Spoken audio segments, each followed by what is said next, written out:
Second and last part of my session. Lots of tables, lots of action. Queen 10 suited, not meant to open it. We have some very active tables with very aggressive players, a lot of preflop jams, a lot of raises. So I need to be tighter. Um,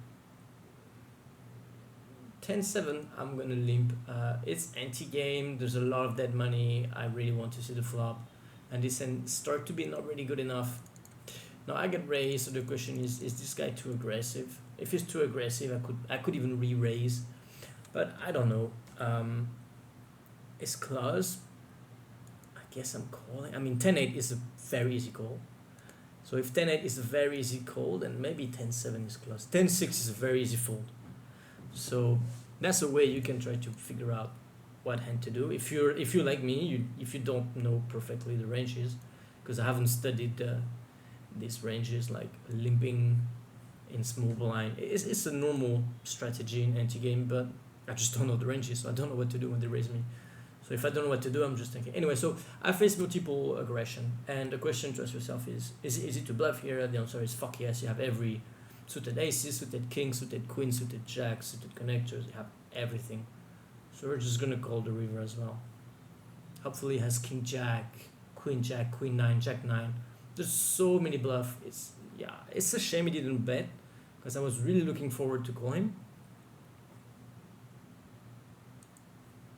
And I'm thinking about it even more. I think in the small blind, it's even better to limp against guys like him, because he's a bit aggro. And so if he's a bit aggro, then suddenly trapping makes a lot more money than normally, right? If he's always, or if he's almost always, or if he's raising way too much, that's not a 3-bet, by the way, against another gun. If he's raising way too much against a limp in big blind against small blind, then suddenly I might even limp like really strong hands. Ace 10, you open, I call, he's c-bet, I'm not going to do anything.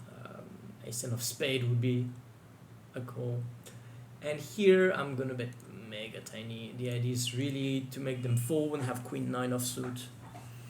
When you bet really tiny like this, it should defend most of his hands. Alright, so now I'm going to go for 2/3 or 3/4, and then river will just get the bazooka ready, and there's no way I can jam here. If I want him to call the king, do I want to overbet here? I might want to overbet, to be honest. So let's go for the overbet. Snap call, not a good idea, not a good thing. All right. Okay. He just doesn't even think about it, right? Okay, cool. So we have a notes to take on him. Sticky. Very sticky. Very sticky. Love it. We love it when they snap call was like, that's beautiful. Wow, this session is insane. I started with like $400 on the account, lost everything, had to put $400 again, nearly lost everything again on the right call. And now I'm like, wow. And now I'm almost back to like break even, meaning $800 on the account.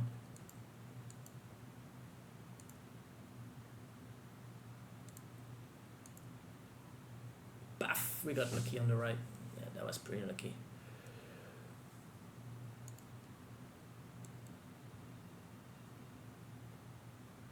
What happened here? Yeah, ace king, I got the hand. Okay.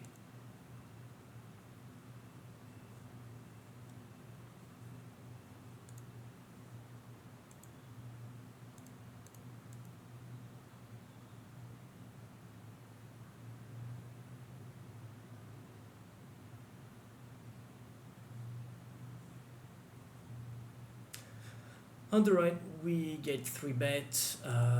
We are gonna look at his stats. He has only 5% 3-bet, meaning that this guy doesn't know how to 3-bet bluff. 5% 3-bet might be, although it's aces, kings, ace, king, king queen maybe, and then 7-2.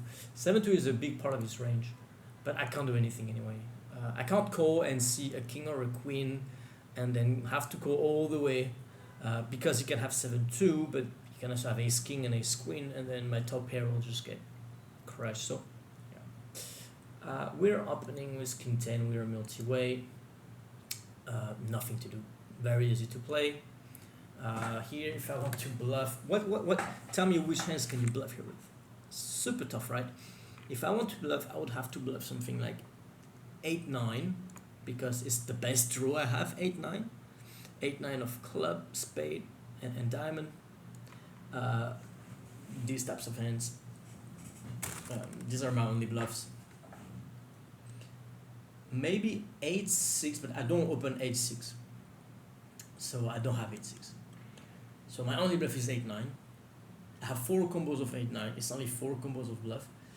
I don't have a lot of 7s because I have what? I have 7-8, maybe 6-7 when I open it, but usually I'm gonna limp it. And I have 1 combo of ace-7 suited and 2 combos of king-7 suited left. Basically nothing. On the left we have an open. We're just gonna call with this one. He's short stack, so obviously we're not gonna raise. This one is too good to fold. I would always fold king 9. Maybe this is an indication that my expectation regarding this hand is wrong, because if king 9 is an easy fold for me, then king 10 shouldn't be an easy call, right? It should be like meh. And tough spot. What do I have a note on this guy? Okay, we're gonna call because our hand is just too good, right, to fold right now.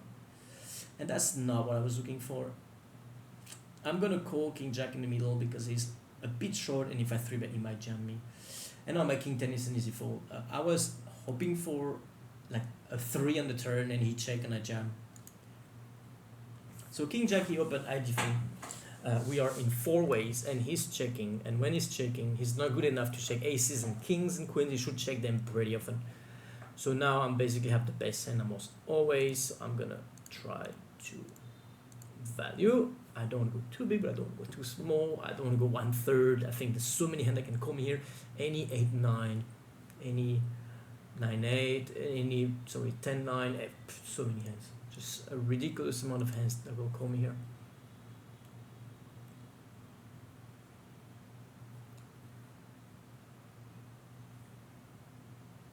On the left, I'm against Mark. Do I have notes on Mark?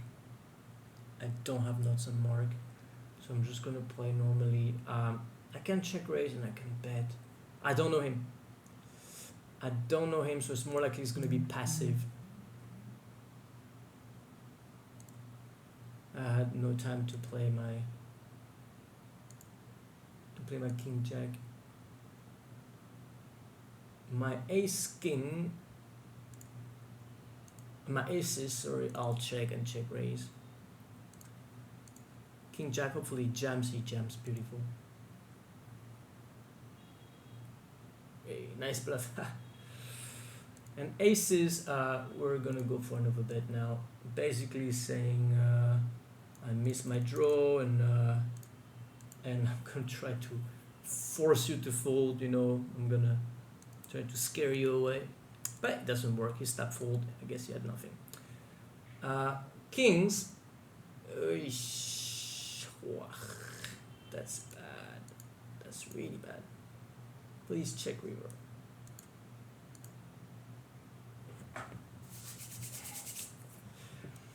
I'm only losing to 1 jack 10 suited. Maybe he has jack 10 offsuit. He has some queen 9. 9's beautiful. $500 stack. Wow. Awesome. That's when you 3-bet the fish and you're out of position, right? On the flop, this is a super OP strategy, like insane OP. On the flop, you bet really small. The fish will call basically everything. And on the turn, when you have a value hand, you check. Why you check your value hand? Because we know that one thing, fish open too many hands. Second, when they get 3-bets, they call way too many hands. So they get on the flop with a hand that is incredibly wide compared to a theory. And when they're in position and you are out of position and you see bet very small on the flop, well, most of their hand is nothing, right? But there is this cognitive bias, which is the investment bias. They put money in pre-flop, and they're on the flop, and they have nothing, but they see a really small bet on the flop, so they're gonna call to try to bluff you later. And so on the flop you bet tiny, they call, and on the turn you check your value hand, and the fish has a billion bluff combo, and he's not gonna resist to, like, you show weakness, he's gonna go crazy at you. And even you can see the hands where I have two kings. He had pocket 9 on a jack 10 board, right? Third pair, and he bet. I mean, why do you bet third pair? Like, what's you're only gonna make me fold worse hands than yours and get called by better hands. Like, it's just such a huge punt. But that's just, yeah, they want to win the pot. Good players don't want to win the pot. They want to play good. They want to have enough bluff and enough value. Like, it's kind of a game of balance. And fish, they just want to win. So you put them in a spot where they're gonna fight, and they're gonna fight. Ace queen, I'm gonna 3-bet huge because fuck it, why not?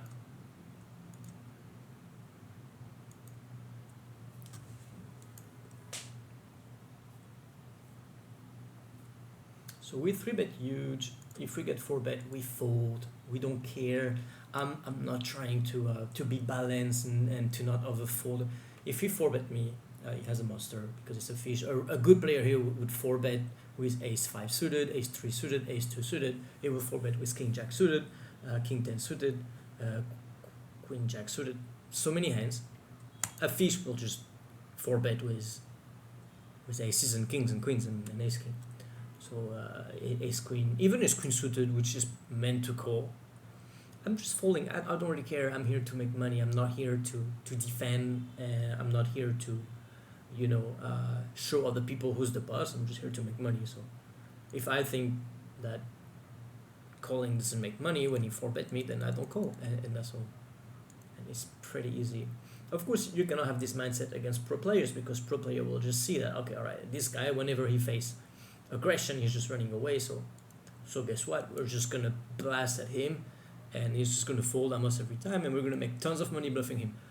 But fish they don't care. They don't even look at what's happening. They have one hand in their pants, and they're just watching Netflix on the side and drinking a beer, and yeah. So fish don't look at what you do. So just play to make money. Don't play to be balanced or to defend or whatever. King 7, I open, and we are in multi-way, and we have a top pair, and I don't want them to see the turn for free when they have a stupid hand like queen 9 suited or shit like that. We can jam, we're gonna call, obviously. Unless, okay, that's beautiful. I love it. The fact that this guy called is amazing, because now I can fold very comfortably. Meanwhile, if he fold, I have to call because I have top pair, but then, he's gonna show a flush draw, a straight draw, he's gonna show a7, he's gonna show like 7-3, and then we're gonna lose. So or not, but it's very close. So very happy to fold here, and let's not be result oriented and say, oh, I should have called, see, I was ahead. No, you didn't know that, nobody knew that. And then say, see, no, it's a good fold actually because there's an ace on the turn. No, you didn't know that. It's just very easy decision. Poker is about making the right decision, and this decision was super easy. I loved that he called behind. Just made my life so easy.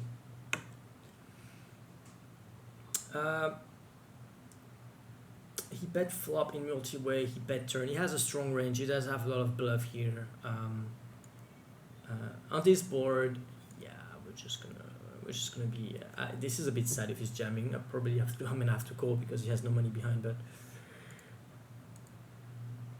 hopefully he's not. If he's checking here, okay, he's going on it. Well, if he has another pair, he's another pair. But you can see I have king jack offsuit, ace jack offsuit, queen jack, shit like that. So we're calling, we don't see what he has, but we won. I will try to see what he had now. So he tank river, which is a weak ace jack offsuit, right? I said it. He tank river, which is a sign of weakness. If he has an overpair river, he just snap go all in. I mean, he has 30 big blind left. What do you want him to do? He has an overpair. He has an overpair. He's going all in. But if he has a bluff and he misses bluff on the river, he's thinking about it. So fish give a million information through their timings, and if you are paying attention to what they do, it's just a cheat code, because you can just know, all right, I know when they bluff, and I know when they don't bluff, or at least you can say there is a bigger chance that they bluff because of their sizing, or there's a lower chance they bluff because of their sizing, and then you can just make an easy decision.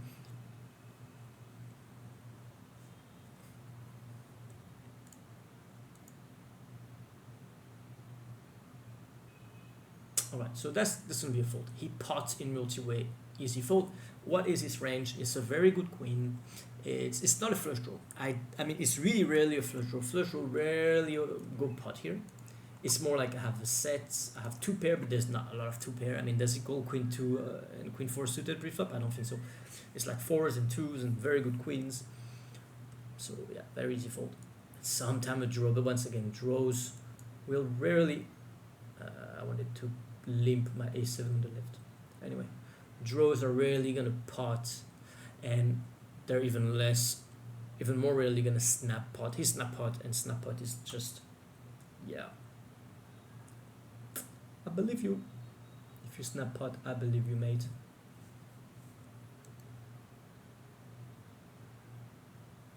Clarity at poker, you want to seek for clarity.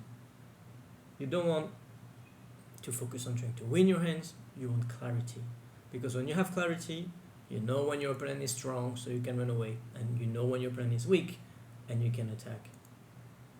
Meanwhile, if you're trying to win, suddenly you don't see all of these things, because your brain don't want to see that this timing is strong, and so you should probably fold your weak top pair. No, fuck it, I'm here to win, so I'm not focusing on these things.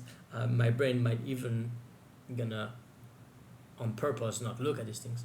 All right, we are probably gonna raise or call. I'm gonna raise. I don't think I can go all in. Just gonna click.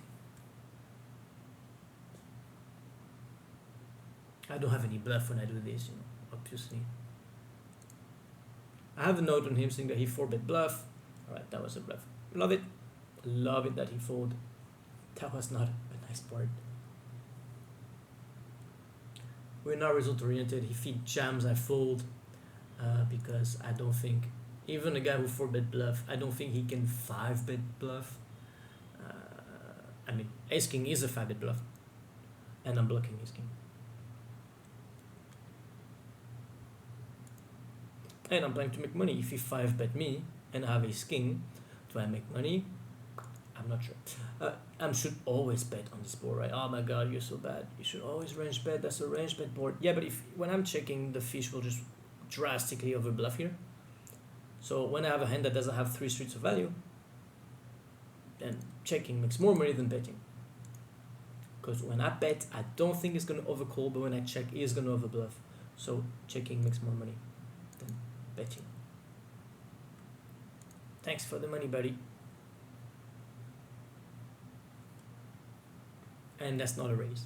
I could raise the turn. I forgot about that. I know I should do this more often. It's something that I'm working on and I forgot to do, because fish on the turn, they stab way too merging. As you can see, they stab with the second pair, with a weak top pair. But they also stab with second pair. You saw in the 3-bet pot before, when on the turn they stab with a third pair. So when fish stab, they have a whole range of bullshit. And even a weak top pair actually make money by raising. Moreover, it makes money because you're not going to get 3-bet bluff often by fish. So if you do this against the solver will he bet the turn, you raise, you're going to re-raise bluff, and then you're so fucked with your weak top pair. Fish never do that, obviously.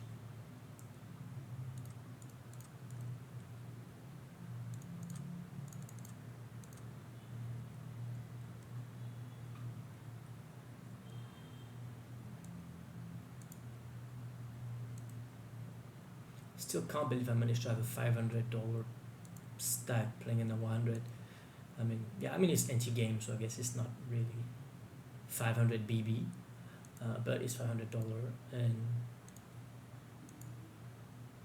I'm making 4K a month on average, but 500 is still, yeah, it's a lot of money for me. Obviously, there's a lot of players that just play high stakes or they play live and not 2K and shit. And for them, they might laugh at my face when I say I'm so happy to have $500 in front of me, but it's true. It's happened very rarely. So I mean, in the past it happened a lot. I played in NL2K, NL1K. Sorry, my biggest party five is $4K online in NL1K. But I'm so tempted to raise here, but I have nothing. So, and I know I'm a too aggressive player, so maybe it's actually good that I'm chilling out a bit, even though I don't want to chill. I still have this monster in my head that tell me fuck them all, just go all in, fuck this species. So yeah, I'm kind of glad I found the bluff. He has, yeah, I'm gonna call here. That's a no-brainer. I think risking 3 to win 13. Once again, I'm not studied with the ranges. I might do a lot of mistakes, but when you play against people like that, honestly, who cares about ranges? I mean, as long as you have a playable hand and a hand that is making money, obviously, because Ace 9 offsuit is playable, but I'm not gonna open it another gun, even at a table like this. Okay, everybody check. I have two options. I'm gonna go for this. I'm gonna go for really small, because when I go really small, I'm mostly gonna get raised by value hands, not that often by bluff. So if I don't get raised on the river, I can go big. I get raised. I have a double good shot, so I guess we were calling. Maybe that was a mistake to do this with this hand, because this hand is maybe not really happy to see a raise, and I was maybe too distracted. When he raise, it's gonna have some bluff, like some 5x, and yeah, I'm gonna don't bluff here, and any two hearts will fold, and every 5 will fold, and that's it. People don't have enough raised bluff here. So when he does this, it just has a 7. You know, it's very easy.